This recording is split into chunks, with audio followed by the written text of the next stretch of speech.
नमस्ते प्यारे साथियों, एक बार फिर से केपी कॉलेज के प्लेटफॉर्म पर आप सभी का स्वागत, अभिनंदन।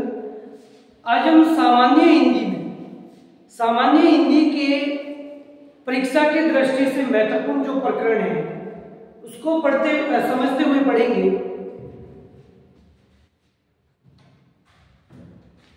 संधि पहला ही टॉपिक है अपने संधि दो वर्णों के परस्पर मेल को संधि कहते हैं।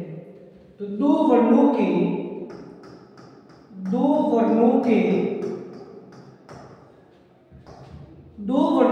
परस्पर मेल को संधि कहते हैं। दो वर्णों के परस्पर मेल को संधि कहते हैं। संधि शब्द का विच्छेद करेंगे तो सम दल दी हो जाएगा। संधि शब्द का विच्छेद करेंगे तो सम उपसर्ग है, सम दल दी हो जाएगा और दी का अर्थ होता है मिलना। यानी संधि क्या है? एक मित्रता है जो दो वर्णों के परस्पर वर्णों में निकटता होने पर संधि होती है। संधि को मोटे तौर पे तीन भागों में बांटा गया है। तो संधि को मोटे तौर पे तीन भागों में विभाजित किया गया है। पहली है स्वर संधि। स्वर संधि का दूसरा नाम अच संधि भी स्वर संधि को कहते हैं। स्वर संधि के पश्चात दूसरी संधि है, वह है व्यंजन संधि। स्वर संधि के पश्चात दूसरी जो संधि है व्यंजन संधि। व्यंजन संधि का दूसरा नाम हल संधि भी व्यंजन संधि को कहते हैं। व्यंजन संधि को हल संधि कहते हैं। तीसरा प्रकार है विसर्ग संधि। विसर्ग संधि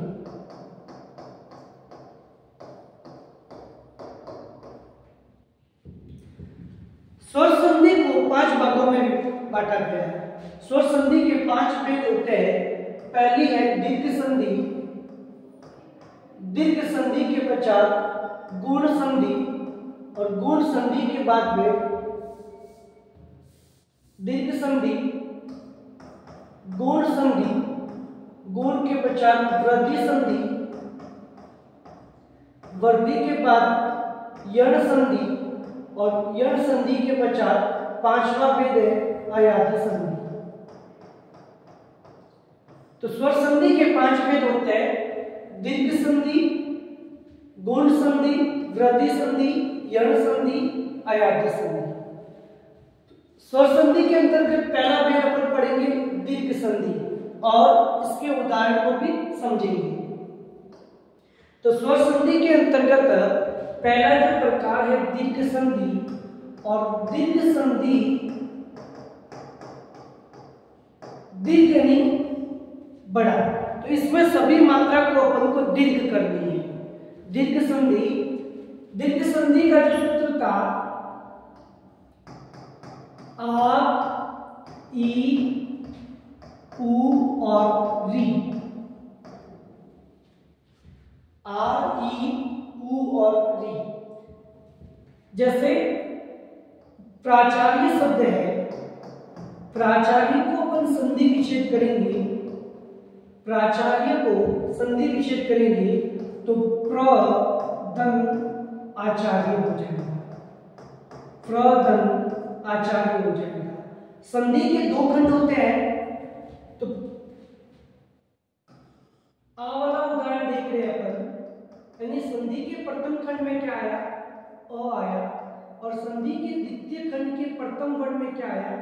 आ आया। तो परिणाम क्या होगा? आई होगा, यानी दीर्घी। प्राचार्य, प्रथम आचार्य। उसी तरह दूसरा उदाहरण है जैसे विद्यालय। विद्यालय शब्द को संधि विच्छेद करेंगे तो विद्या दन आल्य हो जाएगा। जिसके संधि के प्रथम खंड के अंतिम वर्ण में आ आया और संधि के द्वितीय खंड के प्रथम वर्ण में आ आया, तो परिणाम क्या हो गया? आई होगा। यानी सभी वर्ण को क्या करना है? दीर्घ करना है। फिर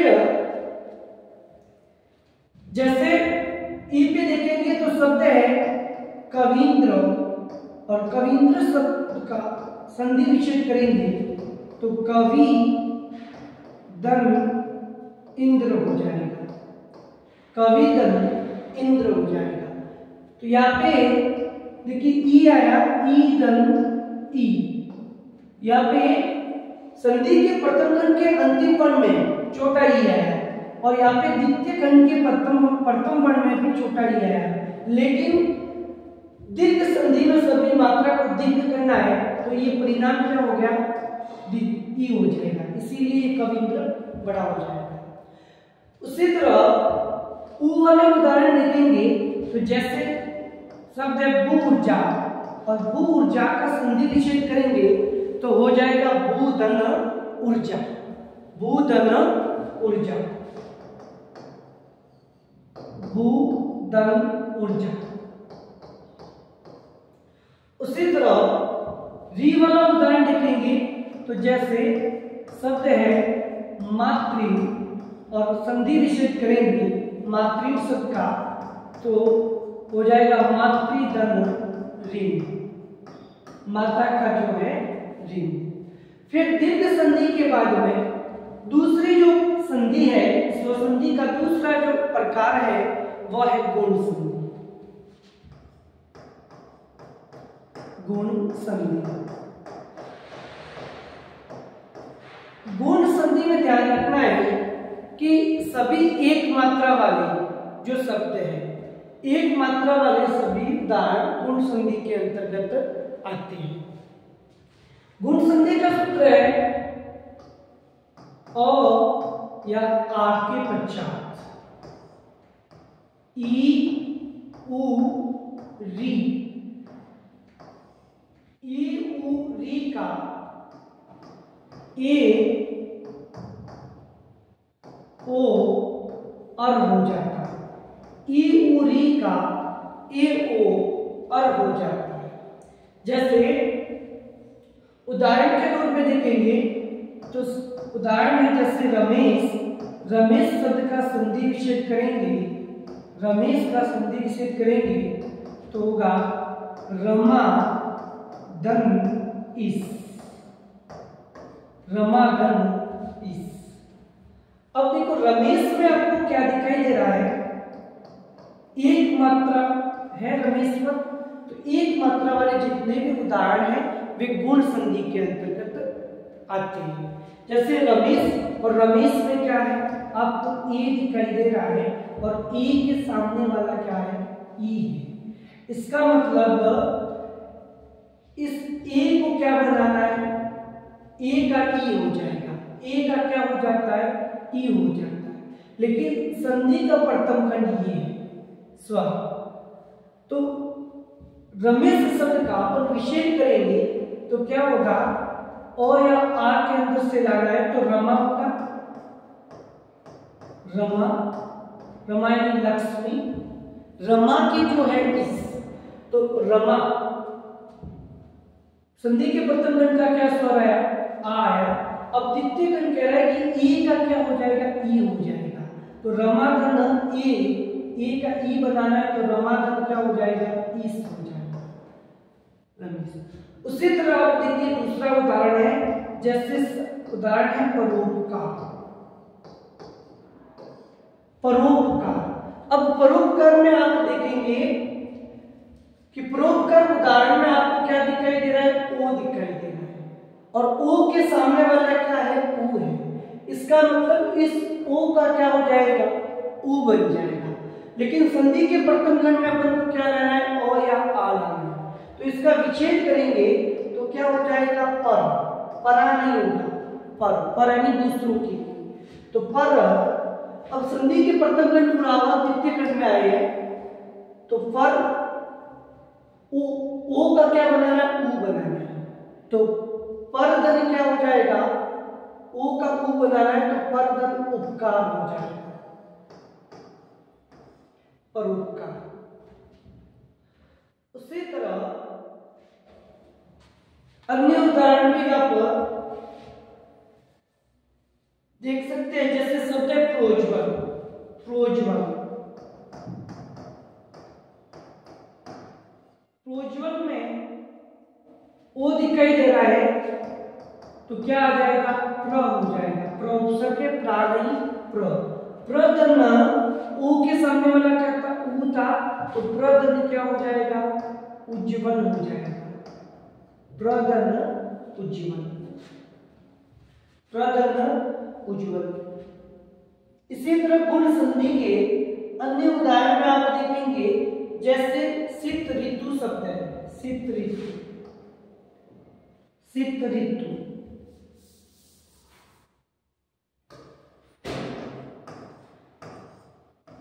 शीत ऋतु, अब यहाँ पे और आ रहा है शीत ऋतु, और की ध्वनि निकल रही है तो और के सामने वाला क्या है, री। तो संधि के प्रथम क्रम में देखेंगे अ या आ में से क्या आएगा, तो शीत होगा, शीत दन, और का क्या री हो जाता है, तो शीत दन ऋतु क्या हो जाएगा, शीत दन ऋतु। उसी तरह अन्य उदाहरण में देखेंगे,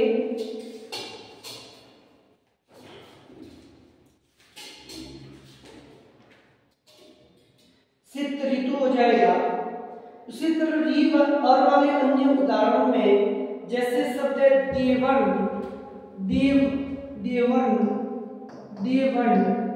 देवन में भी अर की ध्वनि आ रही है, तो इसका विच्छेद करेंगे तो पहले प्रथम क्रम में क्या आ जाएगा, देव हो जाएगा, देवदन।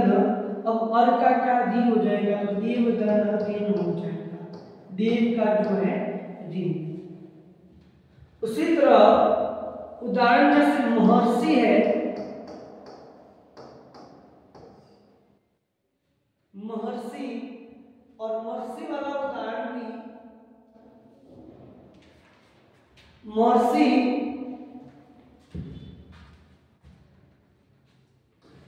महाधन ऋषि हो जाएगा, महर्षि महाधन ऋषि, और के सामने वाला क्या है, री है, तो महाधन ऋषि हो जाएगा। उसी तरह ब्रह्म, ब्रह्म ऋषि है, महर्षि है, ये सभी गुण संधि के अंतर्गत उदाहरण आते हैं। सभी उदाहरण किसमें आएंगे, गुण संधि के अंतर्गत। एक बात ध्यान रखना है, री से ऋषि वाले जितने भी उदाहरण हैं वे अधिकतर गुण संधि के अंतर्गत आते हैं। तो री से ऋषि वाले, री वाले उदाहरण अधिकतर किसमें जाते हैं, गुण संधि के अंतर्गत। दूसरी बात, एक मात्रा वाले जितने भी उदाहरण हैं वह भी किसमें आएंगे, गुण संधि के अंतर्गत आते हैं। फिर गुण संधि के पश्चात स्वर संधि का तीसरा जो प्रमुख भेद है वह है वृद्धि संधि। देखिए वृद्धि संधि, नाम ही वृद्धि है, इसका मतलब मात्राओं में वृद्धि करनी है। गुण संधि के उदाहरण में एक मात्रा आती थी और वृद्धि संधि के उदाहरण में दो मात्रा आती थी। वृद्धि संधि के उदाहरणों में कितनी मात्रा आती है, दो मात्रा आती है। वृद्धि संधि तो अ या आ के पश्चात आपको ए आई ओ आओ दिखाई दे तो सब में करनी है वृद्धि। तो सब में क्या करनी है आपको, सब में वृद्धि करनी है। ए आई ओ आओ के पश्चात ओ आ के बाद ए आई ओ आओ दिखाई दे तो सभी में क्या करनी है, वृद्धि करनी है। उदाहरण के तौर पे आप देखेंगे, जैसे उदाहरण है सदा दन ईव, उदाहरण है सदा दन ईव। अब देखिए आपको आ के बाद में क्या दिखाई दिया, ए दिखाई दिया। तो आ के बाद ए दिखाई दिया है तो आपको क्या करनी है कि आ के बाद ओ या आ के बाद आपको ए आई ओ आओ दिखाई दे तो मात्राओं में वृद्धि करनी है, जैसे सदागम एम, आ के बाद ए दिखाई दिया तो ये क्या हो जाएगा, सदैव हो जाएगा। उसी तरह उदाहरण है एक दन एक, एक दन एक। अब देखिए आपको अ के बाद में क्या दिखाई दे रहा है, ए दिखाई दे रहा है, तो मात्रा में क्या करनी है, वृद्धि करनी है, तो क्या हो जाएगा, एक एक हो जाएगा। फिर दूसरा एक उदाहरण है जैसे वनौषधि है। वनौषधि में आप देखिएगा, वनौषधि शब्द का संधि विच्छेद करेंगे तो क्या आएगा, वन। ओ या आ में से क्या हो जाएगा, अ होगा। वन होता है वन दन औषधि होगा, वन दन क्या होता है, औषधि होता है। तो आपको अ या आ के पश्चात ए आई ओ औ दिखाई दे तो सभी मात्राओं में क्या करनी है, वृद्धि करनी है। फिर वृद्धि संधि के पश्चात तीसरी जो संधि है, पहले अपन ने दीर्घ देखा, दीर्घ के बाद गुण हो गई, गुण के बाद वृद्धि हो गई, तीन हो गई। चौथी जो संधि है वह है यण संधि, यण संधि।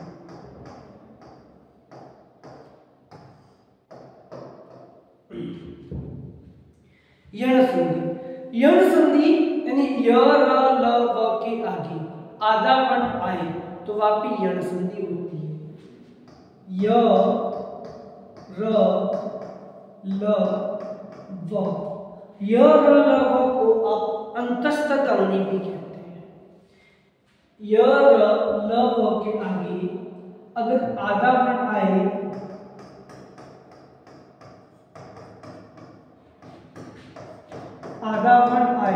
तो वहां पे यण संधि होती है। यण संधि का जो सूत्र था, यण संधि का सूत्र ई उ री, ई उ री के बाद में आपको असमान स्वर दिखाई दे, असमान स्वर दिखाई दे। ई उ री का क्या हो जाता है, य व और र हो जाता है। ई उ री का य व र हो जाता है। उदाहरण के तौर पे देखेंगे, जैसे उदाहरण है प्रतीक, प्रतीक। अब इस शब्द को अपन विच्छेद करेंगे तो यहाँ पे आपको प्रतीक में सूत्र में से क्या दिखाई दे रहा है, यह दिखाई दे रहा है, इउरी का य व र हो जाता है। तो आपको सूत्र में प्रतीक जो शब्द लिखा है इसमें यह दिखाई दे रहा है, यह के सामने वाला क्या है, ई है। इसका मतलब जो आधा वर्ण आगे आया है तो का क्या हो जाएगा, ई हो जाएगा। तो का क्या बनाना है, ई बनाना है, क्योंकि य के सामने वाला क्या है, ई है। तो का अपन ई बनाएंगे तो क्या होगा, प्रति। ये संधि का प्रथम खंड पूरा होगा। फिर द्वितीय खंड, ये प्रथम खंड। द्वितीय खंड क्या कह रहा है, असमान स्वर। अब यहाँ पे स्वर बनाना है, लेकिन ये में कौन सा स्वर है, ई है। ये में स्वर कौन सा है, क्योंकि सूत्र में क्या दिखाई दे रहा है, यह दिखाई दे रहा है, और यह की आगे आधा वर्ण कौन सा है, तो इसका मतलब यह के सामने वाला ई था तो तब का मैंने क्या बनाया, ई बनाया। फिर ये के अंतर्गत कौन सा स्वर है, तो यह में जो स्वर है वह ए स्वर है। तो इसका मतलब यहाँ पे ए स्वर आ रहा है और द्वितीय क्रम कह रहा है कि स्वर लाना है, तो यहाँ पे क्या आ जाएगा, ई आ जाएगा। फिर बाद में क्या हो सकता है, तो प्रतिदन क्या हो जाएगा, एक, प्रतिदन एक। उसी तरह दूसरा उदाहरण देखते हैं,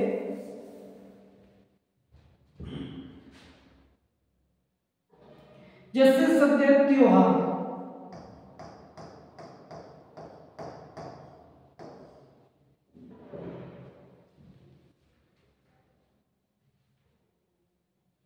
त्योहार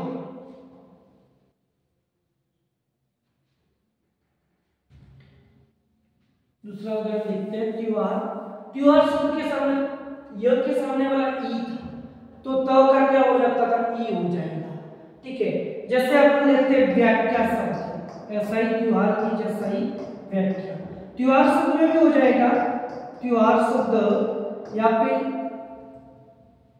य के सामने आधा वर्ण क्या है, त है, तो यहाँ पे य के सामने आधा वर्ण त है, तो इसका मतलब य के सामने वाला ई है, तो त का ई हो जाएगा। वैसे ही यहाँ पे व्याख्या शब्द लिखा है, व्याख्या में य के सामने वाला क्या है, ई है, और इसका मतलब य के आगे वो आया है, तो वह का क्या हो जाएगा, ई हो जाएगा। तो अपन करेंगे वी दन। अब यहाँ में कौन सा स्वर है, यहाँ में आ है, तो वी दन क्या हो जाएगा, आख्या हो जाएगा। वी दन क्या हो जाता है, आख्या, आख्या हो जाएगा। उसी तरह देखिए वो वाले में अपन देखते हैं, तो जैसे शब्द है स्वागत, जैसे उदाहरण है स्वागत,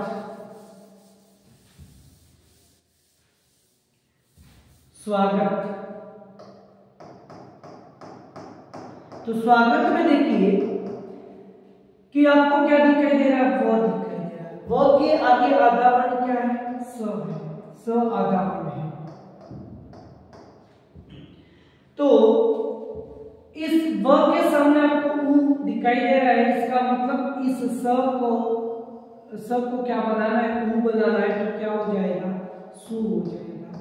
अब यहाँ पे वा में कौन सा स्वर है, तो वा में जो स्वर है वो आ स्वर है, तो क्या हो जाएगा, सुदन आगत हो जाएगा, सुदन आगत हो जाएगा। उसी तरह एक उदाहरण है उपर्युक्त। उपर्युक्त और उपर्युक्त शब्द का संधि विच्छेद करेंगे, तो य के जो आगे आधा वर्ण है वो र है, जो ऊपर है य के आगे जो र दिखाई दे रहा है ऊपर, य के ऊपर ये आधा र है, तो र, तो य के सामने क्या है, ई है, इसका मतलब इस र का क्या हो जाएगा, ई हो जाएगा। तो क्या बनेगा, ऊपरी, ऊपरी दंड। अब यहाँ पे देखिए यू में कौन सा स्वर बैठा है, ऊ है, तो ऊपरी दंड क्या हो जाएगा, उक्त हो जाएगा। इस तरह से सभी उदाहरण को देखना है, तो ऊपरी, तो ऊपरी दंड क्या हो जाएगा, उक्त हो जाएगा। उसी तरह लास्ट में अपन देखेंगे त्र वाले उदाहरण। ध्यान रखना यण में त्र वाले जितने भी उदाहरण हैं, त्र वाले जितने भी उदाहरण हैं वे सभी यण संधि के अंतर्गत आते हैं। त्र वाले उदाहरण है वह सभी यण संधि के अंतर्गत आते हैं, जैसे पित्राज्ञा, मात्राज्ञा आदि।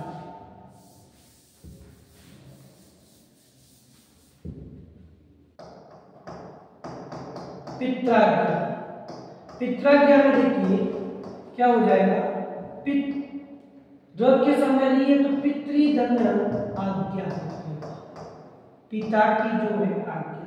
उसी तरह मात्राज्ञा शब्द भी होता है, मात्राज्ञा और मातृदंड आज्ञा, माता की जो है आज्ञा। नेक्स्ट यण संधि के पश्चात दूसरा जो उदाहरण है वह है अयादी संधि।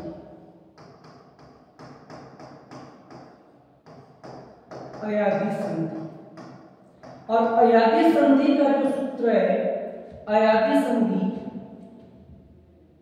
पहले अ या आ। अयादी संधि के सूत्र में आप देखेंगे तो अयादी संधि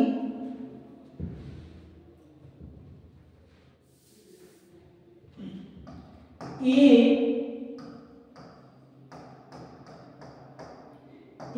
आई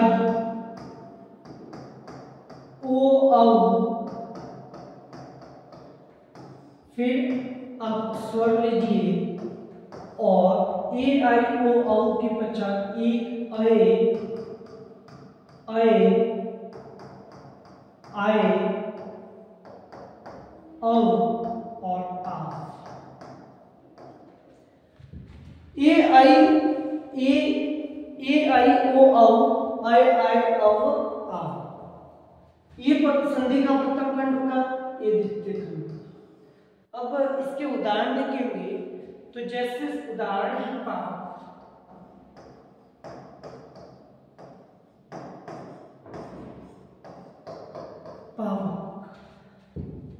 अब पावक में आपको दिखाई दे रहा है, पावक शब्द में देखना है कि यहाँ पे सूत्र में आपको क्या दिखाई दे रहा है, तो वह है। इसका मतलब ऊपर वाले ये दोनों उदाहरण नहीं है, अय भी नहीं है और आय भी नहीं है।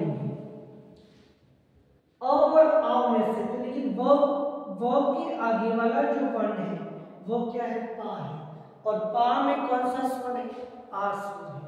तो यहाँ पे कौन सी ध्वनि निकल रही है, आप की ध्वनि आ रही है। तो आप के सामने वाला क्या है, औ है। तो इसका संधि विच्छेद करेंगे तो आप का क्या बनाना है, औ बनाना है। तो देखिए पावक में पो का ओ बनाएंगे तो क्या हो जाएगा, पो। ठीक है, क्या हो जाएगा, पो। अब प्रथम खंड पूरा हुआ, संधि के दूसरे खंड में आए। दूसरा खंड क्या कर रहा है, स्वर लाना है। और स्वर में देखिए आप देखेंगे कि व में कौन सा स्वर बैठा है, क्योंकि पाव में इस जो पाव है आव का तो क्या हो गया, ओ हो गया।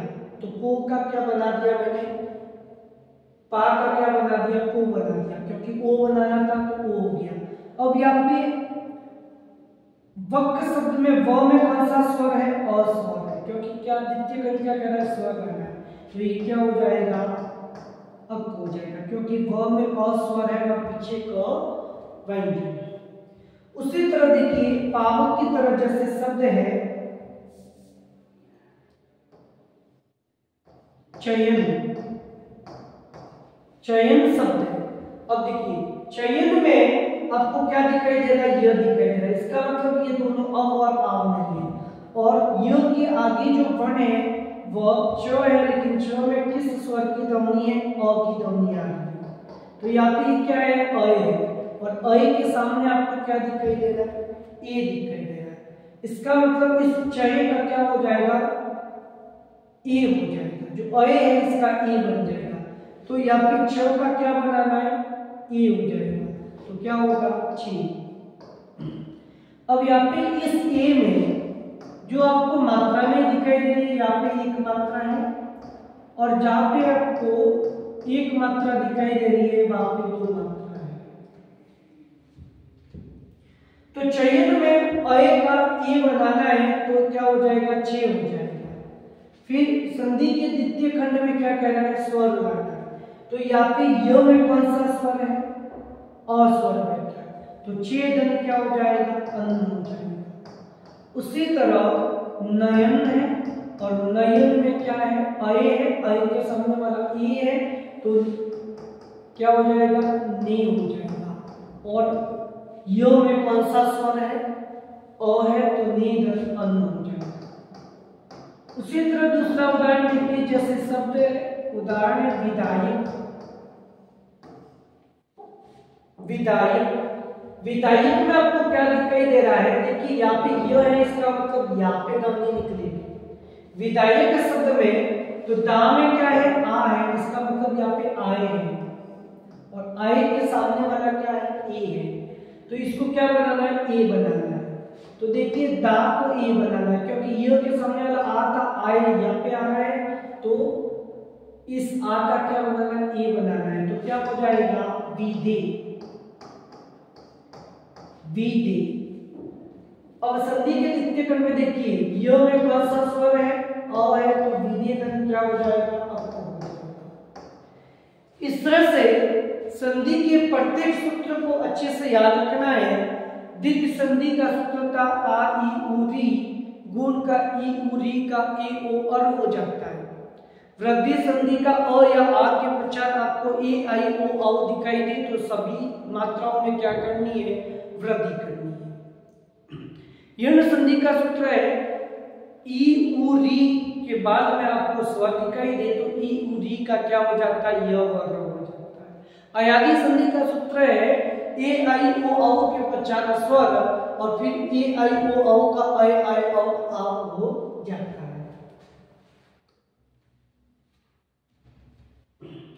नेक्स्ट है स्वर संधि के पश्चात व्यंजन संधि। व्यंजन संधि, व्यंजन संधि में आपको ध्यान रखना है दंत से पहले क्या आता है, हलंत आता है। व्यंजन संधि, व्यंजन संधि में ध्यान रखना है दंत से पहले क्या दिखाई देगा, हलंत दिखाई देगा। यहाँ पे घोष ध्वनि और अघोष ध्वनि का मतलब है। अब घोष ध्वनि क्या है,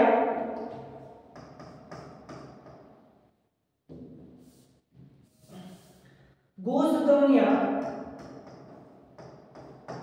तो प्रत्येक वर्ग का, प्रत्येक वर्ग का तीसरा, चौथा और पांचवा वर्ण, प्रत्येक वर्ग का तीसरा, चौथा, पांचवा वर्ण घोष ध्वनि कहलाता है। फिर अंतस्थ ध्वनियां, अंतस्थ ध्वनियां, अंतस्थ ध्वनियां भी क्या है, घोष है। प्रत्येक वर्ग का तीसरा, चौथा, पांचवा वर्ण क्या है, घोष है। और प्रत्येक वर्ग का तीसरा, चौथा, पांचवा वर्ण घोष है। और य, र, ल अंतस्थ ध्वनियां है। अंतस्थ ध्वनियां कौन सी है, य, र, ल और भ भी क्या है, घोष है। सभी स्वर भी घोष है, सभी स्वर है वह भी क्या है, घोष है। तो घोष ध्वनियां प्रत्येक वर्ग का तीसरा, चौथा, पांचवा वर्ण, अंतस्थ ध्वनियां और सभी स्वर भी घोष है। तो ये कितने हुए, 15। तो प्रत्येक वर्ग का तीसरा, चौथा, पांचवा वर्ण तो 15। और य, र, ल अंतस्थ ध्वनियां है 15 और 4 19। उसमें ध्वनियों के अंतर्गत, उसमें ध्वनियों का जो ह है वह अघोष के अंतर्गत नहीं गिना जाता, अ को भी घोष के अंतर्गत लिया गया है। तो य, र, ल, व के साथ में ह अंतस्थ ध्वनियों में नहीं आता, ध्यान रखना। ह का उच्चारण स्थल कामकलीय है और अ को भी घोष ध्वनि के अंतर्गत गिनते हैं। फिर सभी स्वर भी घोष है और स्वरों की संख्या कितनी है, 11 है। इसका मतलब घोष ध्वनियों की कुल संख्या कितनी है, 31 है। घोष ध्वनियों की कुल संख्या कितनी, 21 है। फिर घोष के पश्चात अघोष ध्वनियां, घोष ध्वनि में जो स्वरतंत्रियों में कंपन पैदा करती है उसे घोष ध्वनि कहते हैं। घोष का दूसरा नाम सघोष भी है, घोष को आप सघोष भी कहते हैं। अघोष ध्वनि, अघोष ध्वनि प्रत्येक वर्ग का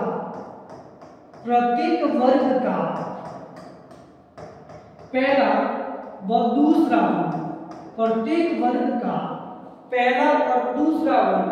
और ऊष्म जो ध्वनि है, ऊष्म ध्वनि के अंतर्गत, ऊष्म ध्वनि में स, श और स, उसमें ध्वनियों के अंतर्गत 4 वर्ण आते हैं, च, श, स और ह। लेकिन ह है वह अघोष ध्वनि के अंतर्गत नहीं आता। उसमें ध्वनियों में ह की गणना की जाती है, लेकिन अघोष के अंतर्गत ह नहीं आता। तो यहाँ पे प्रत्येक वर्ग का पहला, दूसरा वर्ण यानी 10 तो ये हो गए, 10 वर्ण ये हो गए। वर्ग कितने, कुल 5 है, क, च, ट, त और प वर्ग, यानी क, च, ट, त, प। तो प्रत्येक वर्ग का पहला, दूसरा वर्ण और ऊष्मीय ध्वनियों में स, श और ह है, जो ऊष्मीय ध्वनियों के तीनों वर्ण भी अघोष के अंतर्गत आते हैं। तो अघोष वर्णों की संख्या कितनी हुई, 3। यहाँ पे व्यंजन संधि में घोष ध्वनि और अघोष ध्वनि, घोष ध्वनि और अघोष ध्वनि का महत्व रहता है। व्यंजन संधि को आप हल संधि भी कह सकते हैं। व्यंजन संधि का आप हल संधि भी कहते हैं। और व्यंजन संधि का जो उदाहरण है तो परिभाषा है तो स्वर के पश्चात व्यंजन या व्यंजन के बाद में क्या है व्यंजन आए वहां पे व्यंजन संधि होती है। तो यहाँ पे अंतिम खंड में स्वर या व्यंजन के साथ दूसरे शब्द खंड के पहले व्यंजन या स्वर का मेल होने पर जो परिवर्तन होता है वहां पे व्यंजन संधि होती है। व्यंजन संधि के उदाहरण पहले आप देखेंगे। पहला जो नियम था कि क च ट त और प अपने वर्ग का आप कह सकते हो अपने ही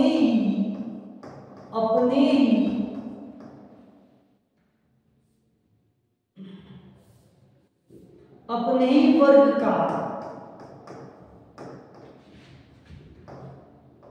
तीसरे अपने ही वर्ग का तीसरे वर्ण में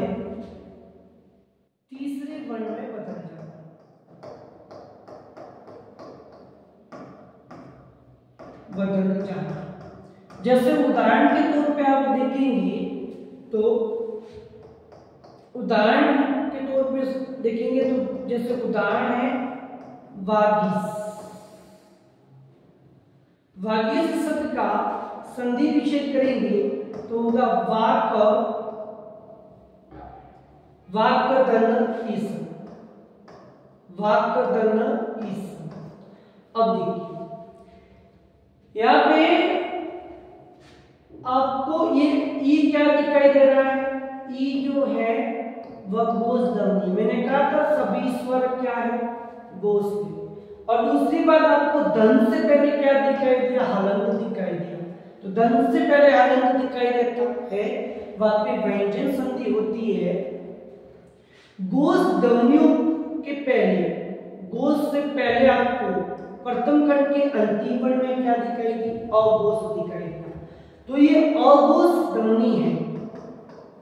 क क्या है अघोष ध्वनि है और ये अघोष ध्वनि घोष ध्वनि में बदल जाती है। तो अपने ही वर्ग के तीसरे वर्ण में बदल जाना। जैसे आपको वाक अगर इसमें क दिखाई दे रहा है क को तीसरे वर्ण में बदलना है तो तीसरा वर्ण क्या हो जाएगा क ख और ग हो जाएगा क ख ग। तो क को क्या तीसरे वर्ण में बदलने के लिए क्या लाएंगे ग और द्वितीय खंड में क्या है ई बैठा है इसलिए क्या हो गया ई। तो वागीश बन जाएगा। उसी तरह शब्द है जैसे ऋग्वेद।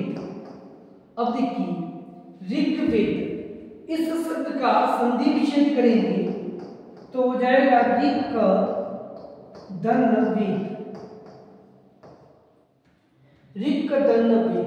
मैंने बताया था कि अंतस्थ ध्वनियां है य र ल वह घोष ध्वनियों के अंतर्गत आता है। तो यहाँ पे वह क्या है घोष है लेकिन ग क्या है अघोष है। तो अघोष किसमें बदल रहा है अघोष ध्वनि घोष ध्वनि में बदल रही है यानी अपने वर्ग के तीसरे वर्ण में बदल रहा है। संधि के प्रथम खंड में आपको क्या दिखाई दे क च ट त प दिखाई दे तो अपने वर्ग के तीसरे वर्ण में बदल देना है। तो संधि के प्रथम खंड में आपको क दिखाई दिया है तो क को तीसरे वर्ण में बदलना है तो क्या हो जाएगा क ख ग।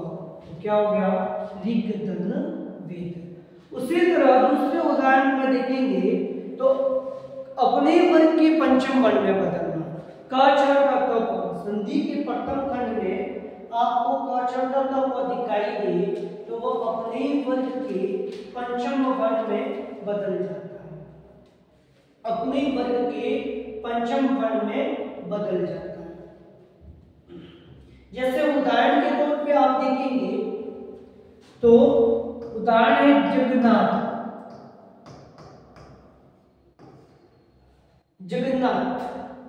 जगन्नाथ उदाहरण में इसका आप विच्छेद करेंगे तो होगा जगत दन नाथ। अब देखिए आपको संधि के प्रथम खंड में त दिखाई दिया क च ट त क च ट त और क। अब क च ट क प के पश्चात आपको न दिखाई दे तो वह अपने वर्ग के पंचम वर्ण में बदल जाता है। जैसे त है तो त का पंचम वर्ण क्या हो जाएगा? त थ द ध न। तो क्या हो गया? जगन्नाथ। ठीक है, त का न हो गया तो जगन्नाथ हो जाएगा।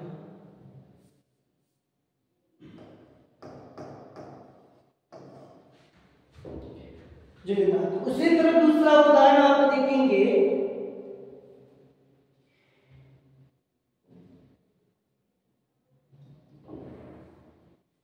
उसी तरह दूसरा उदाहरण है जैसे सणमुख।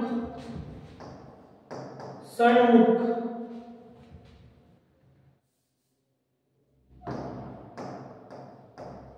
सणमुख तो आपको क्या दिखाई देगा? द्वितीय कर्ण में न या म, न या म। क छ ट त प के पश्चात न या म दिखाई दे तो वह अपने ही वर्ग के पंचम वर्ण में बदल जाता है। तो विच्छेद करेंगे तो क्या हो जाएगा? सट दन मुख। यहाँ पे पंचम वर्ण था तो पंचम वर्ण प्रथम में बदल गया। ठीक है, देखिए ट है, ये ट पंचम वर्ण में बदल जाएगा, ट ठ ड ढ न। तो क्या हो गया? सण दन मुख हो जाएगा। तो इसी तरह व्यंजन संधि के प्रत्येक उदाहरण को अच्छे से पढ़ के जाना है। इसी तरह आपको अगर त या द के पश्चात, तो या द के पश्चात, तो या द के पश्चात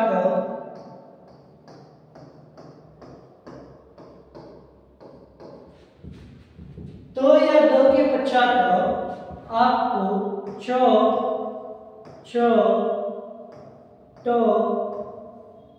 ठ ड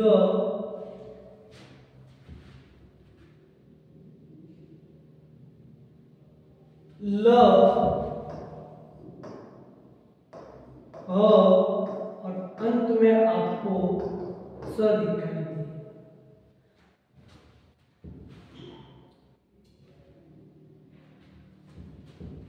ज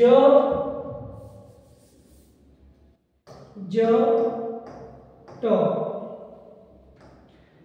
तो त या द के बाद में, तो या द के बाद में आपको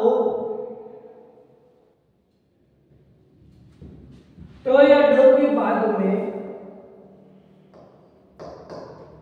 तो या द के बाद में च छ ज ट ड ल ह और स दिखाई देता है।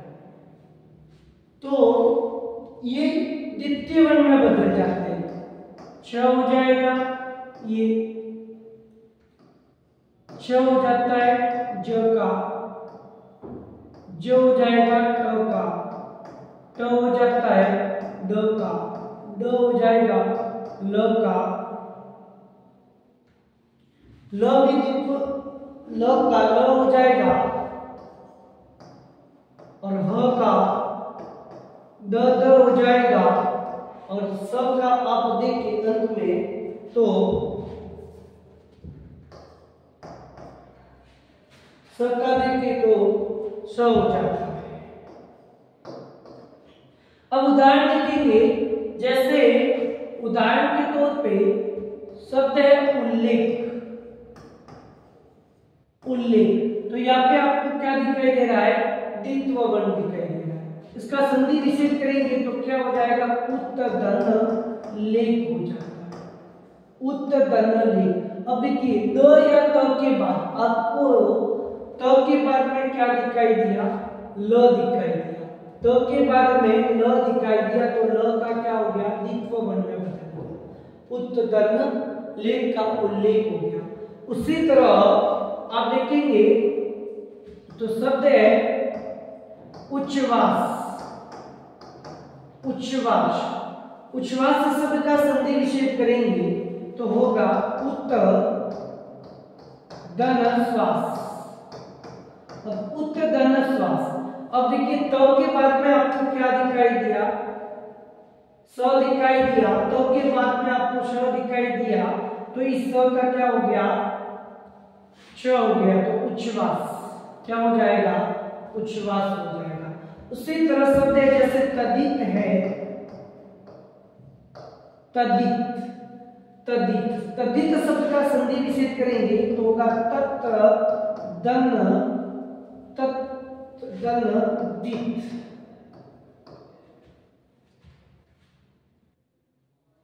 त के बाद में, त के बाद में आपको क्या दिखाई दे, ह दिखाई दे, तो तत् दन दत हो जाएगा।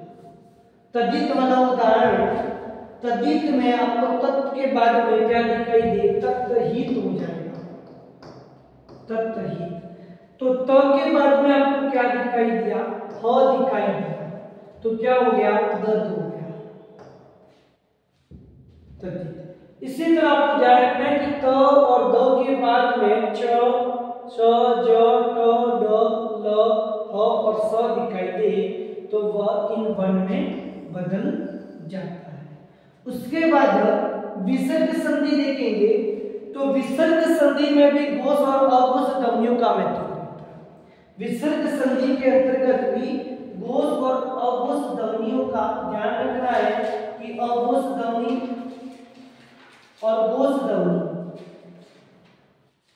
विसर्ग संधि के उदाहरण हम देखेंगे, यदि विसर्ग के बाद घोष हो तो विसर्ग का ओ हो जाता है। विसर्ग संधि का पहला जो उदाहरण है, विसर्ग संधि का पहला जो उदाहरण है कि अगर विसर्ग के बाद में क्या दिखाई दिए, आपको घोष ध्वनि दिखाई दी, विसर्ग के बाद में घोष ध्वनि दिखाई दी, तो इस विसर्ग का क्या हो जाता है, ओ हो जाता है। विसर्ग के बाद में आपको घोष हो तो विसर्ग का क्या हो जाता है, ओ हो जाता है। जैसे उदाहरण के तौर पे आप देखेंगे तो मनोहर नाम है, मनोहर, और मनोहर शब्द का संधि विच्छेद करेंगे तो क्या हो जाएगा, मन धन क्या हर हो जाएगा। अब देखिए विसर्ग के बाद में क्या दिखाई दिया, विसर्ग के बाद में आपको ह दिखाई दिया और ह क्या है, घोष ध्वनि है। तो इसका मतलब इस विसर्ग का क्या हो जाता है, ओ हो जाता है, और विसर्ग का क्या हो गया, ओ हो गया, मनोहर। उसी तरह मनोहर के पश्चात दूसरा उदाहरण अपन देखेंगे तो जैसे उदाहरण है सरोवर। सरोवर शब्द को अपन देखेंगे तो सर्व विसर्ग धन क्या हो जाएगा, वन हो जाएगा। अब आप देखेंगे कि विसर्ग के बाद में आपको क्या दिखाई दिया, वो दिखाई दिया, वो क्या है, अंतस्थ ध्वनियां है, और अंतस्थ ध्वनियां किसके अंतर्गत आती है, घोष ध्वनि के अंतर्गत आती है। तो इसीलिए इस विसर्ग का क्या हो गया, ओ हो गया, और शब्द क्या बन गया, सरोवर बन गया।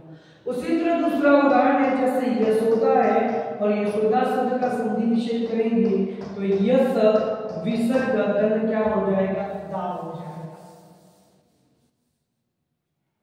यश विसर्ग धन दा, दा हो जाएगा।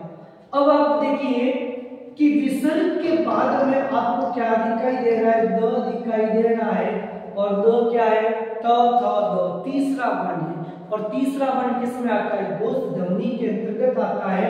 इसीलिए द घोष होने की वजह से विसर्ग किसमें बदल गया, ओ में बदल गया। तो ये सुना।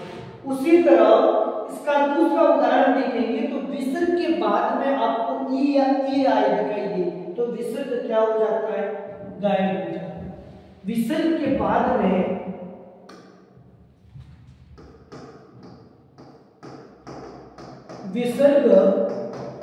विसर्ग के बाद में आपको क्या, ई या ए दिखाई दे, ई या ए दिखाई दे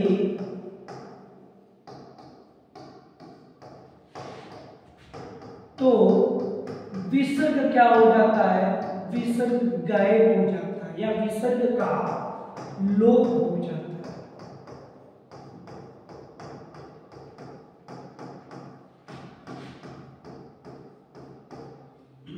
जैसे उदाहरण देखेंगे तो उदाहरण के तौर पे अतः विसर्ग तन इव।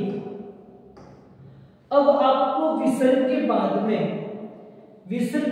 में क्या दिखाई दे, विसर्ग के बाद में ई या ए दिखाई दे, तो क्या दिखाई दिया, ए दिखाई दिया।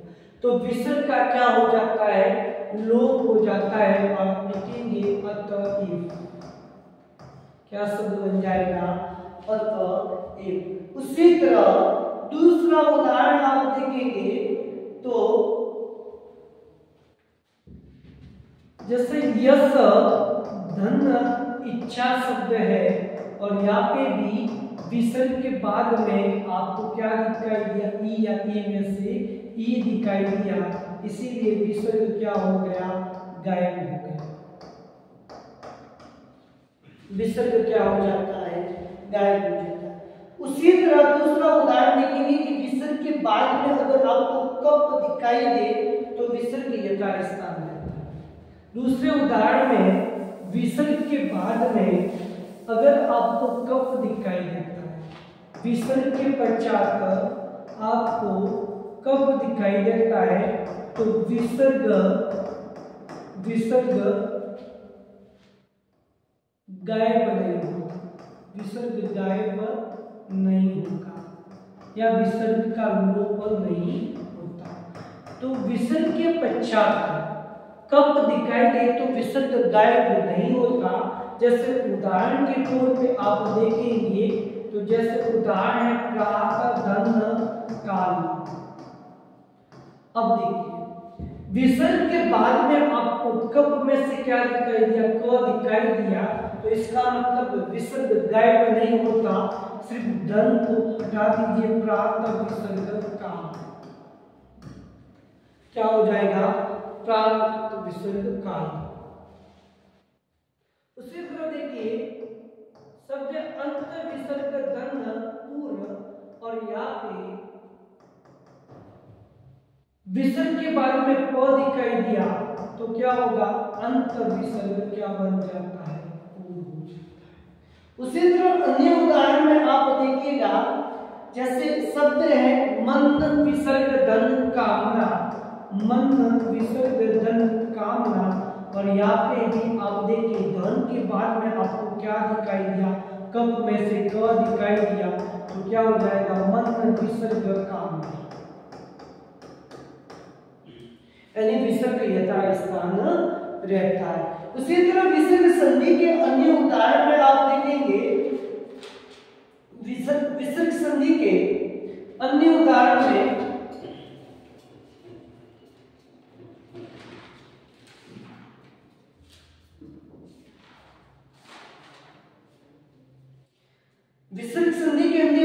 में आपको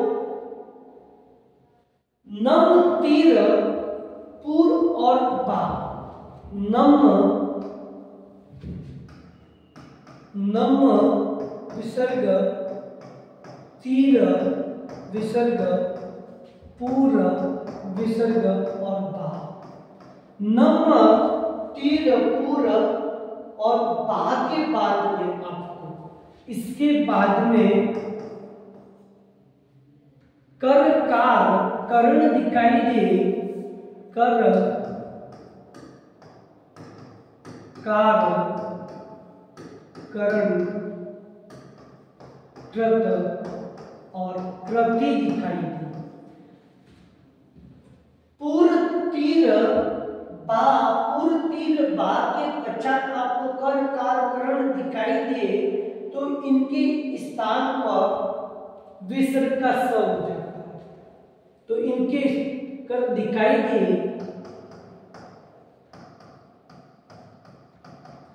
तो विसर्ग का स हो जाता है, तो विसर्ग का स हो जाता है।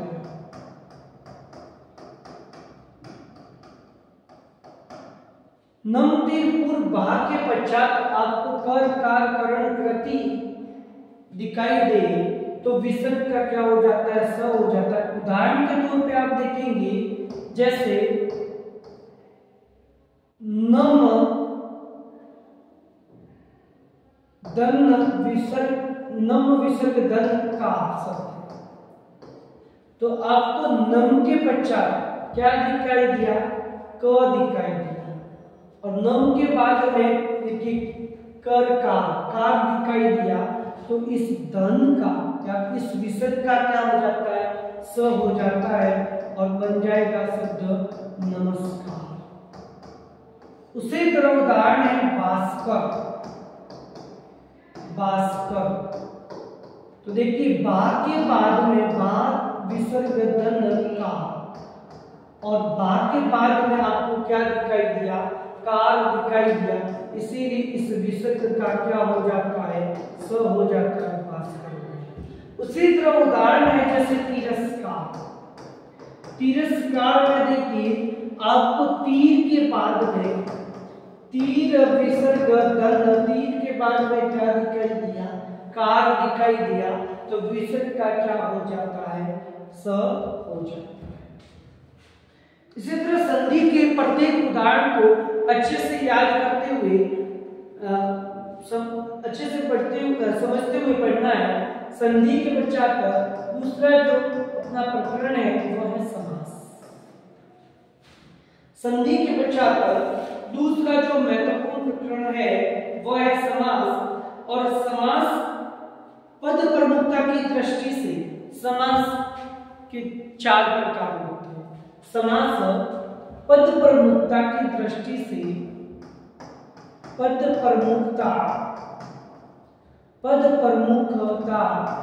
प्रमुखता की दृष्टि से समास के 4 भेद होते हैं। पद प्रमुखता की दृष्टि से समास के कितने भेद होते हैं? 4 भेद होते हैं, लेकिन सामान्य रूप से समास के 6 भेद होते हैं। सामान्य रूप से समास के 6 भेद होते हैं। तो पद प्रमुखता की दृष्टि से समास के 4 भेद, और सामान्य तौर पे समास के 6 भेद होते हैं। और समास का शाब्दिक अर्थ होता है संक्षिप्त। समास क्या करता है? भाषा को संक्षिप्त करता है। तो समास का सामान्य अर्थ, समास का सामान्य अर्थ संक्षिप्त। सामान्य अर्थ देखेंगे तो समास का सामान्य अर्थ संक्षिप्त या संक्षिप्त से लेते हैं जब यह दो या दो से अधिक शब्द अपने बीच की विभक्ति का, 2 या 2 से अधिक शब्द अपने बीच वाली विभक्तियों का लोप कर एक शब्द बनाते हैं तो समास कहते हैं। 2 या 2 से अधिक शब्द अपने बीच वाली विभक्तियों का लोप करके एक शब्द बनाते हैं उसे समास कहते हैं। और समास क्या करता है? भाषा को संक्षिप्त करता है। समास भाषा को संक्षिप्त करता है। तो 2 या 2 से अधिक शब्द अपने बीच के 2 या 2 से अधिक शब्द अपने बीच के शब्दों का लोप कर 2 या 2 से अधिक शब्द अपने बीच की विभक्तियों का लोप कर एक शब्द बनाते हैं। अपने बीच की विभक्तियों का लोप कर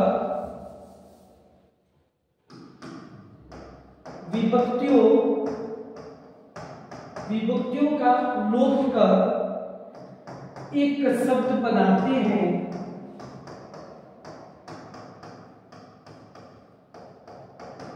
उसे समास कहते हैं। तो 2 या 2 से अधिक अपने बीच की विभक्तियों का लोप कर एक शब्द बनाते हैं उसे समास कहते हैं। समास को सामान्य तौर पे 6 भागों में विभाजित किया गया है। पहला है समास के 6 भेद होते हैं। समास के 6 भेद होते हैं। पहला है अव्ययी भाव समास, अव्ययी भाव समास। दूसरा है अव्ययी भाव समास तत्पुरुष समास। तत्पुरुष समास के पश्चात तीसरा जो भेद है वो है द्वंद्व समास, और द्वंद्व समास के पश्चात चौथा भेद है वो है द्विगु समास, और द्विगु समास के पश्चात पांचवा जो प्रकार है वो है कर्मधारय समास।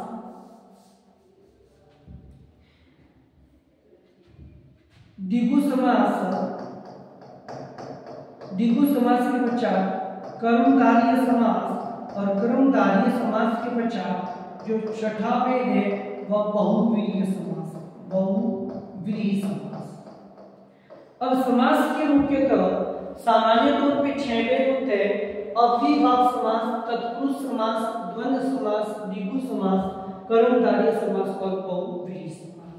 इस 6 भेद की 6 प्रकार की प्रत्येक समास की परिभाषा को समझेंगे। तो पहला है अव्ययी भाव समास।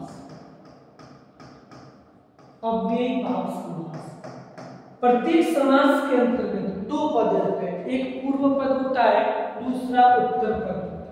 तो एक पूर्व पद और दूसरा होता है उत्तर पद। अव्ययी भाव समास के पश्चात दूसरा जो समास है वह है तत्पुरुष समास।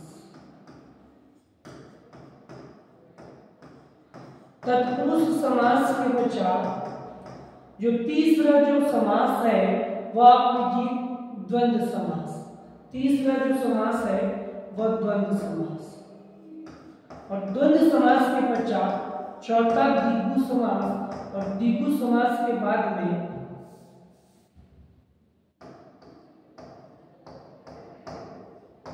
द्विगु समास के बाद पांचवा जो समास है वह है कर्मधारय समास, और कर्मधारय समास के पश्चात छठा जो समास है वह है बहुव्रीहि समास।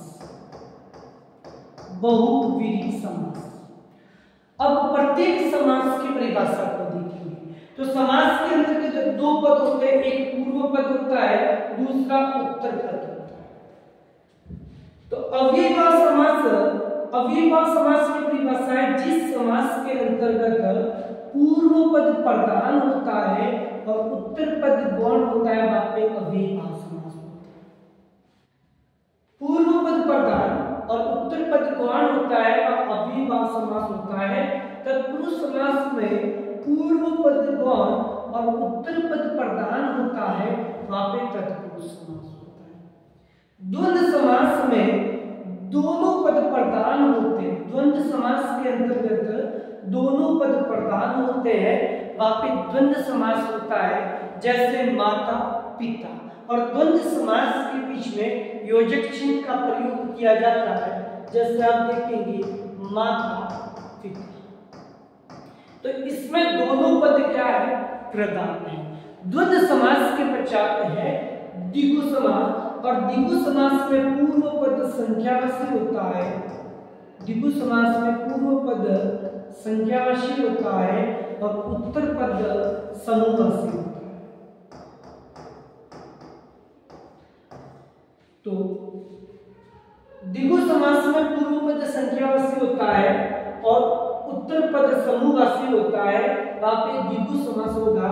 जैसे उदाहरण के तौर पे देखेंगे तो है चौराहा। अब चौराहा है तो चौ क्या है? एक चौ जो है वह संख्यावाची 4 को दर्शाता है और राह यानी रास्तों के समूह को दर्शा रहा है। तो पूर्व पद इसका क्या है? संख्यावाची है, और उत्तर पद है पर समूहवाची होता है, वहां पे द्विगु समास होता है। और कर्मधारय समास के अंतर्गत पूर्व पद विशेषण और उत्तर पद विशेष्य होगा। पूर्व पद विशेषण व उत्तर पद विशेष से होगा वह पे कर्मधारय समास होता है। बहुव्रीहि समास में दोनों पद प्रधान न होकर तीसरा अन्य पद प्रधान होता है, वह बहुव्रीहि समास होता है। बहुव्रीहि समास में देवताओं के अवतार के नाम और राक्षसों के नाम आते हैं, जैसे दशानन है, चक्रपाणी है, ये बहुव्रीहि समास के उदाहरण हैं। तो मोटे तौर पे समास के 6 भेद होते हैं, जिसमें अव्ययभाव समास की परिभाषा देख लिए अपन ने। अव्ययभाव समास के अंतर्गत आपको ध्यान रखना है अधिकतर उपसर्ग युक्त शब्द आते हैं, और दूसरी बात देखिए तो पुनरावृत्ति वाले जितने भी उदाहरण हैं वो अव्ययभाव समास के अंतर्गत आते हैं। जैसे सात सात पुनरावृत्ति वाले शब्दों में जैसे सात सात, सात सात, हाथ हाथ, नगर नगर, सन सन, पल पल, ये सभी उदाहरण जिसमें शब्दों की पुनरावृत्ति होती है वहां पे अव्ययभाव समास होगा। ठीक है, तो आपको ये 6 समास की परिभाषा और उसके उदाहरण अच्छे से पढ़ के जाना है। फिर समास के पश्चात आप देखेंगे तो उपसर्ग और प्रत्यय। उपसर्ग और प्रत्यय को भी अच्छे से पढ़ के जाना है। उपसर्ग वे शब्दांश जो मूल शब्द के पूर्व में लगकर, यानी वे शब्दांश जो मूल शब्द के पूर्व में लगकर उनके अर्थ में क्या होता है, परिवर्तन हो जाता है, तो वह उपसर्ग कहलाता है। उपसर्ग वे शब्दांश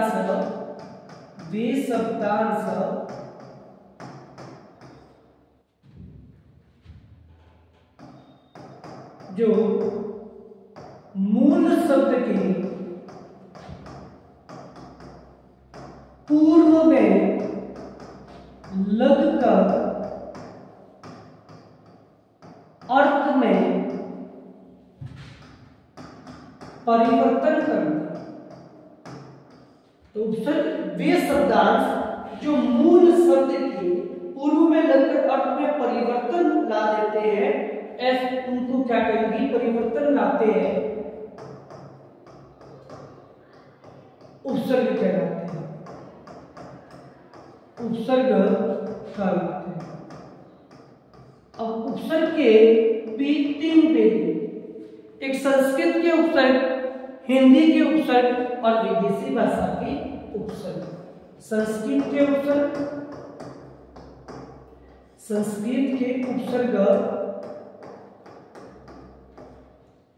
हिंदी के उपसर्ग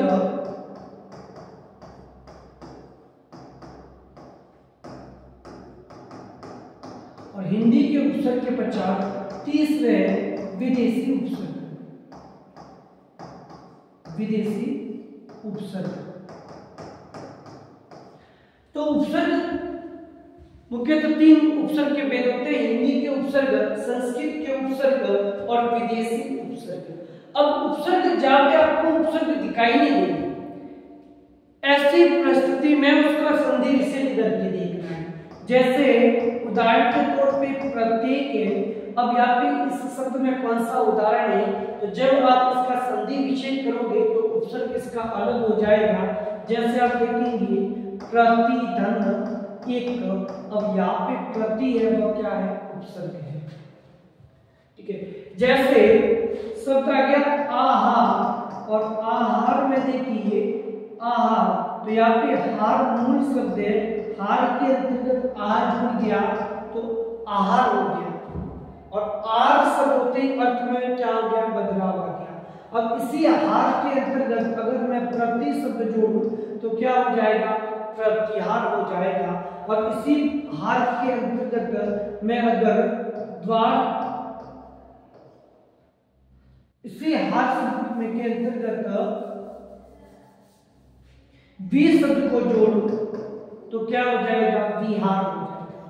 तो वे शब्दांश जो मूल शब्द के आगे लगकर अर्थ में परिवर्तन होता है उपसर्ग कहलाते हैं। उपसर्ग के 3 भेद होते हैं, संस्कृत के उपसर्ग, हिंदी के उपसर्ग और विदेशी भाषा के उपसर्ग। उपसर्ग के पश्चात आपको देखना है प्रत्यय, और प्रत्यय उपसर्ग तो आगे जुड़ते हैं और प्रत्यय है किसी शब्द के अंत में लगकर अर्थ को क्या करते हैं, प्रभावित करते हैं। तो प्रत्यय किसी शब्दांश के अंत में लगकर, उपसर्ग प्रत्यय किसी शब्दांश के अंत में लगकर उसके अर्थ को प्रभावित करते हैं, प्रत्यय कहलाते हैं। अंत में लगकर अर्थ को प्रभावित करते हैं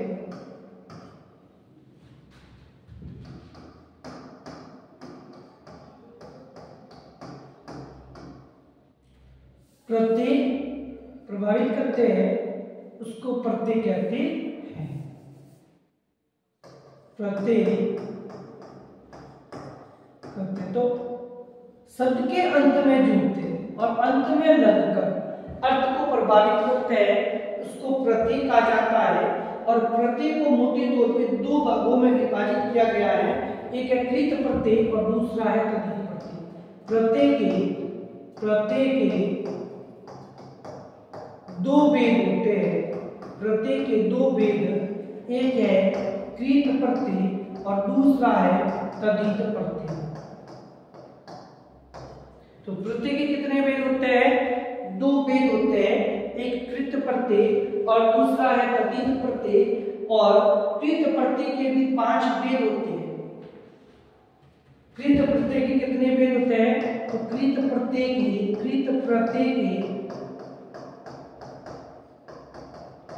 5 भेद होते हैं।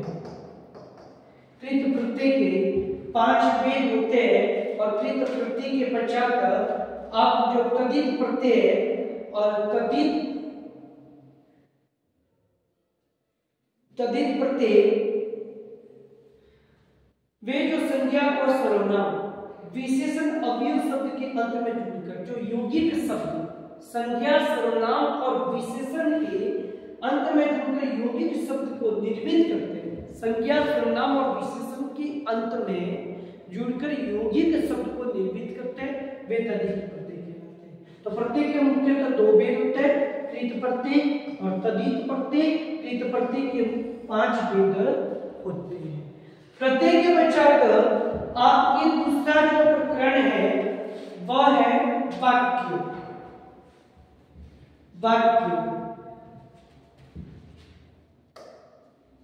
वाक्य रचना।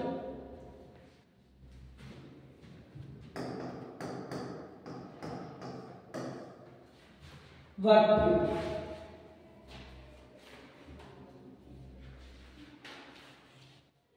अब भाषा की सबसे जो छोटी इकाई होती है वह वर्ण कहलाती है। भाषा की सबसे छोटी इकाई, भाषा की सबसे छोटी इकाई वर्ण कहलाती है। और वर्ण के कोई खंड नहीं होते, वर्ण के क्या नहीं होते, टुकड़े नहीं होते। भाषा की सबसे छोटी इकाई वर्ण कहलाती है। और ध्यान रखना है कि आपको कि वर्ण के मेल से शब्द बनता है और शब्द से वाक्य।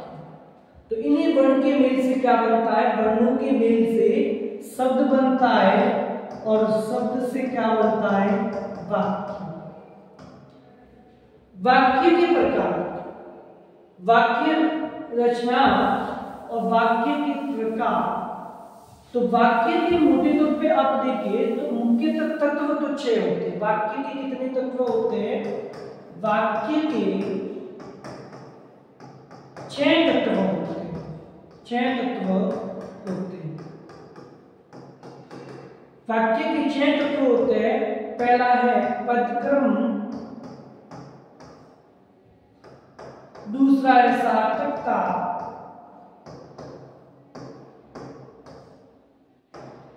तीसरा प्रकार है निकटता, चौथा प्रकार है आकांक्षा, और पांचवा जो भेद है आकांक्षा, आकांक्षा के पश्चात पांचवा जो भेद है वह है योग्यता। तो पदक्रम के मुख्यतः कितने भेद होते हैं? 6 भेद होते हैं। पहला है पदक्रम, और एक छठा जो भेद है वह है अन्वय। अन्वय तो वाक्य के 6 भेद होते हैं: पदक्रम, सार्थकता, निकटता, आकांक्षा, योग्यता और अन्वय। पदक्रम यानी पद की क्रम की दृष्टि से वाक्य सही होना चाहिए, वाक्य में सार्थकता होनी चाहिए, वाक्य में निकटता होनी चाहिए, वाक्य के निर्माण करते समय वो आकांक्षा की दृष्टि से भी उचित होना चाहिए, और योग्यता की दृष्टि से भी वाक्य सही होना चाहिए। अन्वय यानी मेल, अब वह लिंग, वचन, काल की दृष्टि से उसमें मेल होना चाहिए। जैसे मोहन फुटबॉल खेलता होगा, अन्वय की दृष्टि से खेलती नहीं, मोहन फुटबॉल खेलती है नहीं होगा, तो अन्वय की दृष्टि से उसमें मेल होना चाहिए। जैसे मोहन फुटबॉल खेलता है, तो वाक्य के निर्माण में मुख्यतः 6 तत्व होते हैं, जिसमें पदक्रम, सार्थकता, निकटता, आकांक्षा, योग्यता और अन्वय, ये प्रमुख 6 उसके तत्व हैं। 6 तत्वों को आपको याद रखने के लिए सूत्र है, जैसे पसीना आया। अब यहाँ पे देखिए, प से पदक्रम, स से सार्थकता, न से निकटता, और अ से अन्वय, और आ से आकांक्षा, और य से है वह योग्यता। तो ये 6 तत्व वाक्य के 6 तत्व होते हैं। अब देखेंगे वाक्य के मुख्यतः अंग। वाक्य के जो मुख्य अंग है वो 2, वाक्य के मुख्य अंग है वह 2 होते हैं। वाक्य के मुख्य अंग कितने होते हैं? 2। एक है उद्देश्य, और दूसरा वाक्य का जो अंग है वह है विधि। वाक्य के मुख्यतः 2 अंग होते हैं, एक उद्देश्य, दूसरा क्या होता है? विधि होता है। उद्देश्य उसको कहते हैं जो वाक्य का वह अंग है जिसके बारे में कुछ कहा जाए। उद्देश्य क्या है? वाक्य का वह अंग होता है जिसके उद्देश्य वाक्य का वह अंग होता है जिसके बारे में कुछ कहा जाता है।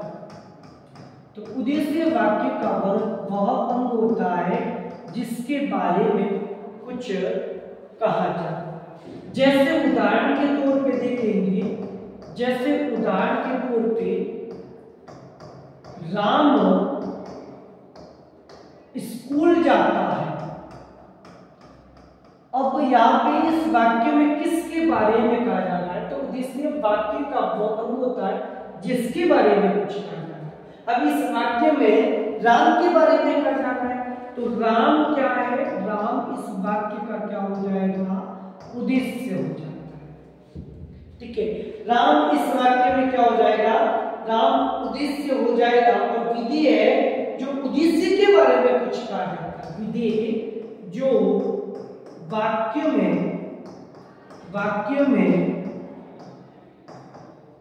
उद्देश्य के बारे में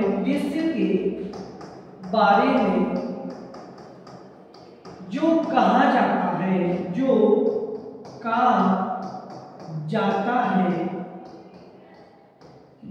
वह वाक्य के बाद उद्देश्य के बारे में जो कहा जाता है उसे विधि है। उसे क्या कहते हैं? विधि कहते हैं। जो उद्देश्य के बारे में वाक्य में कहा जाता है उसे विधि कहते हैं। तो यहाँ पे उद्देश्य कौन है? राम। राम स्कूल जाता है, किसके बारे में कहा जा रहा है? राम के बारे में। तो राम क्या है? उद्देश्य है। अब उद्देश्य के बारे में जो कहा जाता है उसे विधि कहते हैं। जैसे राम स्कूल जाता है तो यहाँ पे स्कूल जाना क्या हो जाएगा? ये विधि हो जाएगा।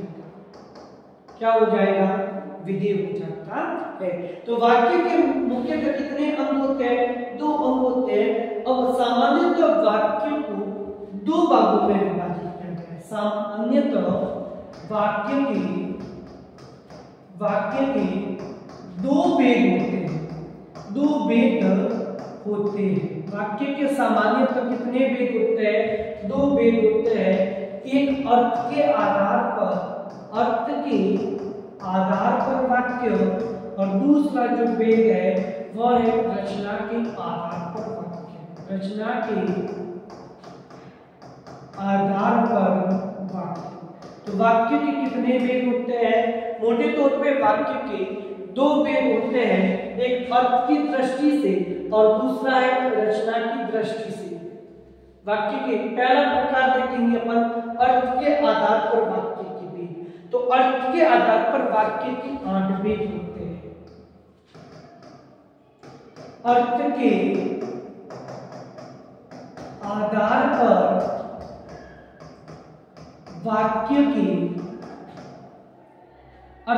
आधार पर वाक्य के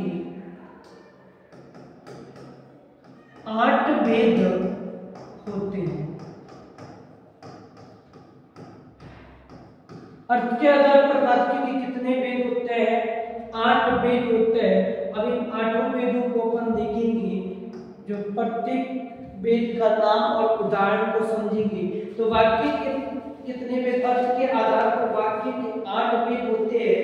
पहला है विधानवाचक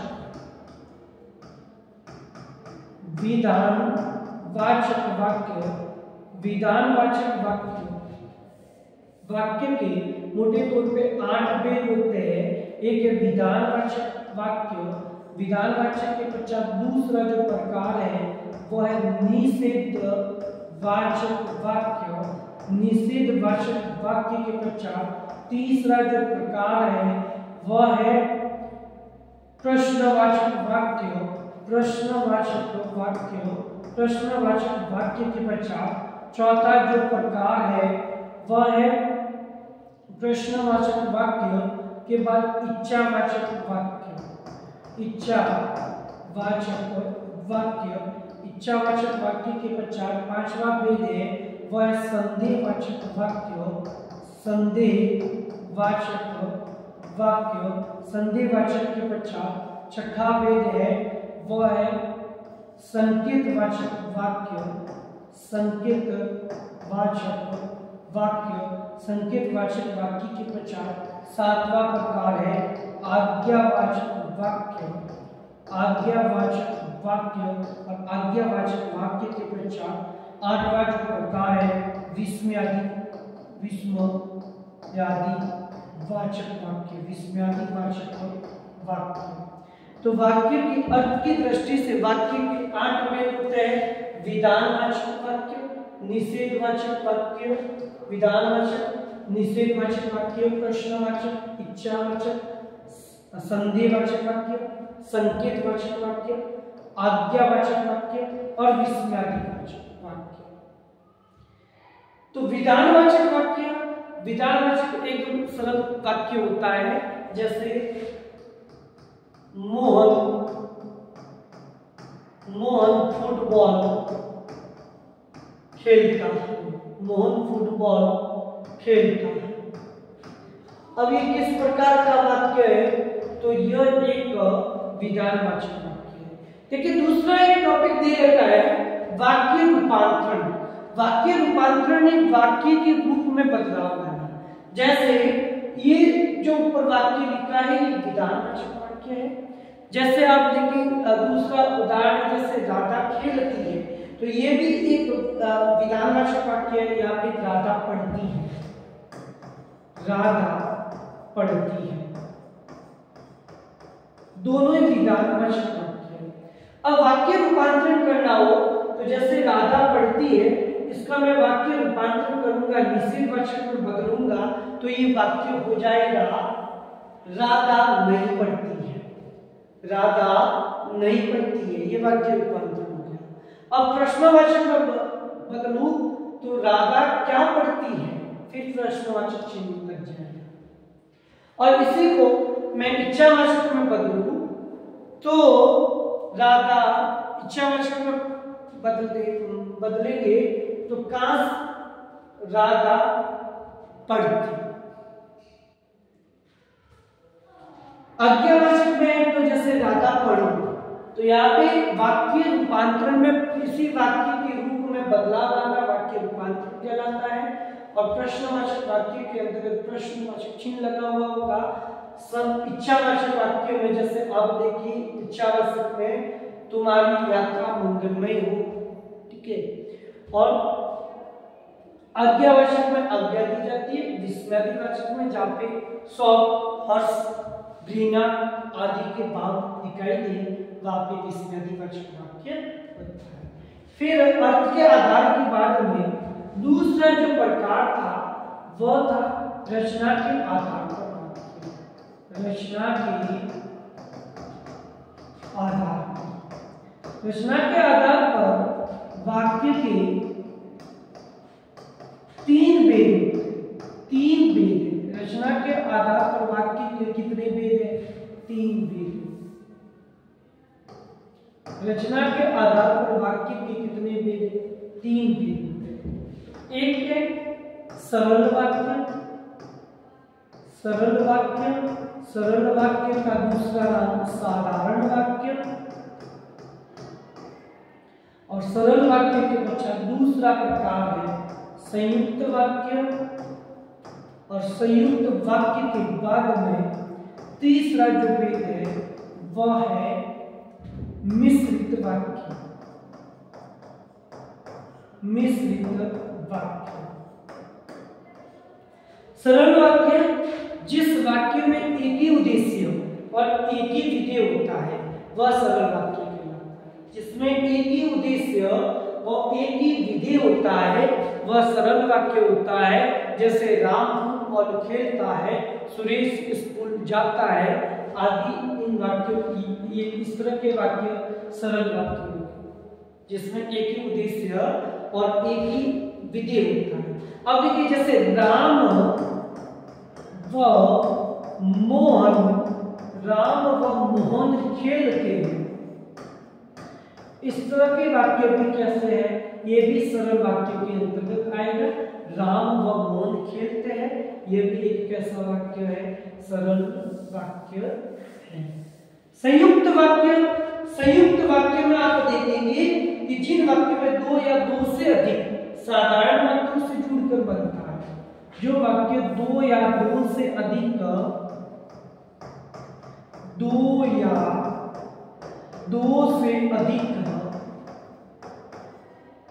साधारण वाक्यों से 2 या 2 से अधिक साधारण वाक्यों से जोड़कर बनते हैं,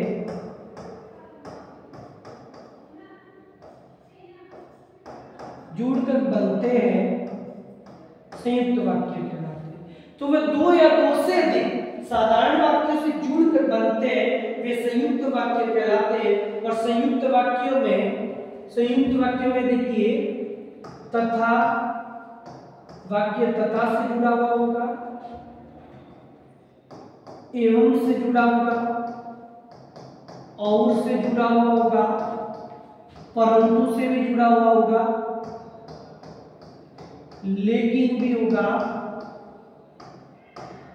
तो संयुक्त वाक्य में देखिए तथा, एवं, और, परंतु, लेकिन, या, अथवा, इसलिए, या, अथवा और इसलिए इन वाक्यों से जुड़े हुए वाक्य में इन शब्दों का जहां प्रयोग दिखाई देगा वह उदाहरण संयुक्त वाक्य का होगा। जैसे पहला प्रश्न करो अथवा दूसरा, अब जो ये वाक्य है, ये वाक्य संयुक्त वाक्य का उदाहरण है, क्योंकि यहाँ पे अथवा शब्द है। तो आपको ये ध्यान रखना है, जिस वाक्य के अंतर्गत तथा, एवं, और, परंतु, लेकिन, या, अथवा, इसलिए इन शब्दों का प्रयोग जिस वाक्य के अंतर्गत होता है वे वाक्य संयुक्त वाक्य के अंतर्गत आते हैं। जैसे दूसरा उदाहरण देखिए, आप चाय लेंगे या कॉफी। अब यहाँ पे देखो क्या आ गया, या। तो जहां पे इन शब्दों का प्रयोग किया जाता है वहां संयुक्त वाक्य होता है। संयुक्त वाक्य के पश्चात तीसरा रचना की दृष्टि से जो वाक्य था वो था मिश्रित वाक्य। मिश्रित वाक्य इस प्रकार के वाक्य में न तो एक उद्देश्य होता है न एक विधेय होता है। ठीक है, क्योंकि सरल वाक्य में एक उद्देश्य और एक विधेय पाया जाता है, जबकि संयुक्त वाक्य मिश्रित वाक्यों में न एक उद्देश्य होता है न एक विधेय होता है। तो मिश्रित वाक्य तीसरा जो प्रकार है वह है मिश्रित वाक्य। और मिश्रित वाक्य का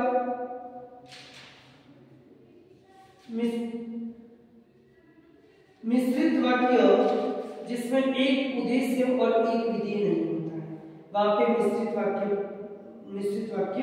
होता है। मिश्रित वाक्य के उदाहरण देखेंगे आप, तो मिश्र वाक्य जिन वाक्यों में मुख्य उद्देश्य और मुख्य विधेय के सिवा एक या एक से अधिक मुख्य उद्देश्य और मुख्य विधेय के सिवा जिस वाक्यों में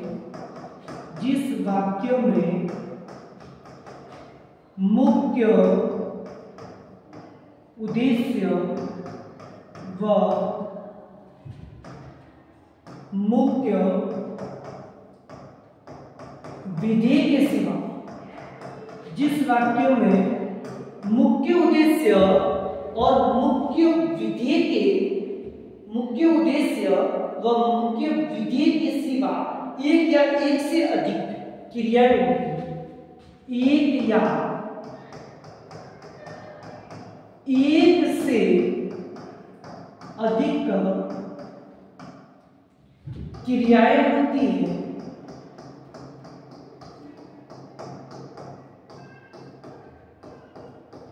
मिश्रित वाक्य कहलाता है। तो जिस वाक्य में एक उद्देश्य और एक विधेय के सिवा एक से अधिक क्रियाएं होती है वो मिश्रित वाक्य कहलाते हैं। अब मिश्रित वाक्य किन किन शब्दों से जुड़ा हुआ होता है तो ये थोड़ा ध्यान रखना है कि मिश्रित वाक्यों में एक तो की आएगा, एक जहां आएगा, एक क्योंकि आएगा। ठीक है, तो देखिए की, जहां, क्योंकि, ताकि, जब, जिससे, ताकि, जब व जिससे।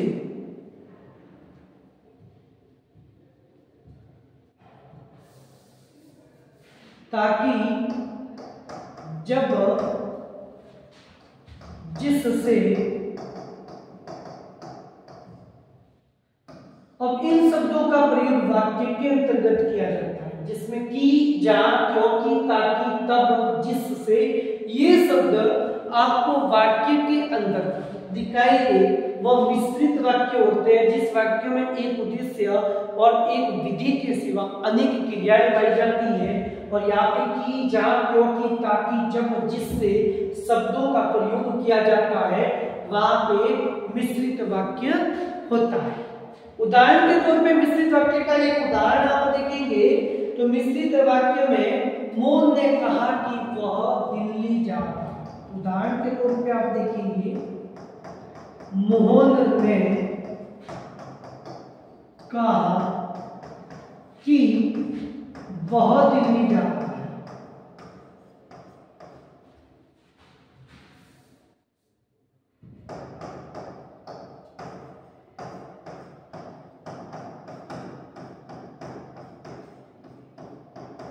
तो देखिए यह वाक्य, अब इस वाक्य में आपको की का प्रयोग दिखाई दे रहा है। तो जहां पे की, क्योंकि, जहां, ताकि, जब, जिससे वाक्य में आप अंतर्गत आपको दिखाई दे वे वाक्य मिश्रित वाक्य होते हैं। की के अलावा आप देखिए वह पुस्तक का है जो आप कल लाए थे। अब यहाँ पे देखिए जो से भी जुड़े हुए होते हैं वाक्य, जो अपन ने नहीं लिखा है तो ध्यान रखना है जो से भी जुड़े हुए थे।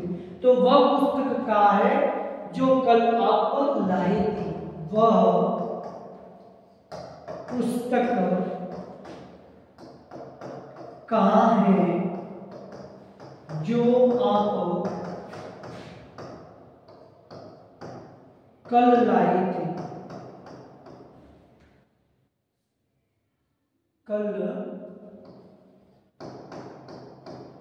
लाए थे। तो देखिए यहाँ पे भी जो का प्रयोग हुआ है, तो यहाँ पे इन शब्दों का प्रयोग जिस वाक्य के अंतर्गत दिखाई देता है वह मिश्रित वाक्य होता है। नेक्स्ट, ये सभी जो वाक्य के प्रकार है अर्थ की दृष्टि से, रचना की दृष्टि से, इससे पहले अपन ने संधि, समास, उपसर्ग और प्रत्यय इन सभी को अच्छे से पढ़ना है, प्रत्येक उदाहरण को अच्छे से समझना है। धन्यवाद।